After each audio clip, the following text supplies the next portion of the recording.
Welcome back. I got a real quick one for you.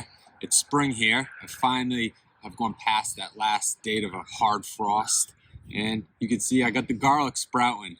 We still got our winter salt marsh hay on it. I want to get that off now that that frost is gone, because what can happen is it can get damp and wet and moldy and disease. We want to free that garlic, let the oxygen get in there. And if you could see here, I see how they have some brown tips on the garlics. That's completely normal. They're coming out of winter. They had some struggles. They're probably looking for some nutrients, which we're going to give them today. So if you see this, don't worry about it.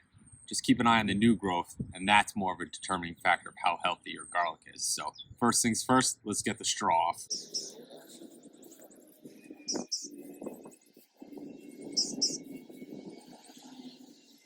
One of the reasons, if you heard me say before, this isn't straw or hay, it's salt marsh hay. So it's grown in salt water, but you can see how flat it stays. It stays very compacted. This is my favorite stuff. It doesn't break down like regular straw. It does, but it takes a few years. I've had some in gardens 3-4 years, and it still looks the same. So it's really good for ground cover.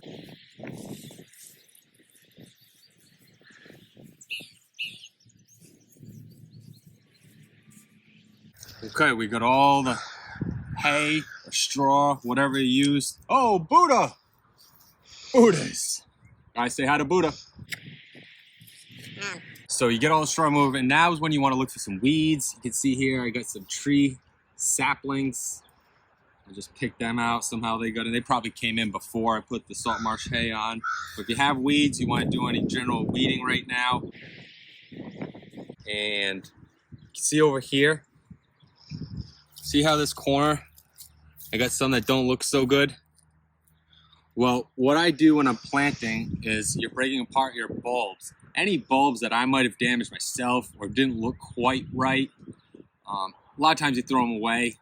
I'm very frugal, so what I'll do is I'll have a little section, which I did in this corner, where I kind of put the ones I wasn't so sure about.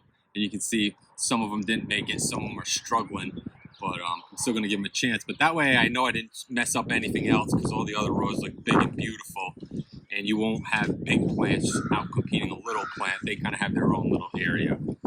So now that this is done, it's very important. I want to give them some fertilizer, give them some nutrition to really get them going, get them strong for this summer, spring and summer. So here, just mix the watering can, and I'm using a 20-20-20 soluble fertilizer.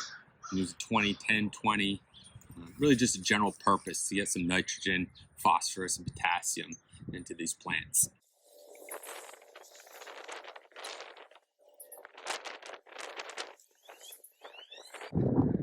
There you go, nice and quick, easy.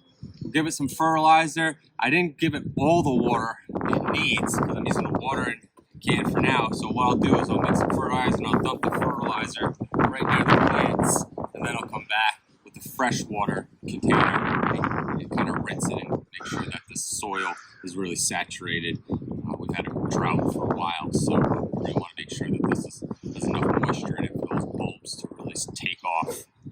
Because they really only going to have a couple month growing season. You know, by the time June rolls around, we're going to be pretty close to harvesting them and definitely cutting off on the fertilizer and watering. So really, these few months, April, May, even late March, if it's a warm winter, are crucial for garlic. So hope you learned something, and we'll see you next time. Thanks for checking in to Buddha's Botanicals.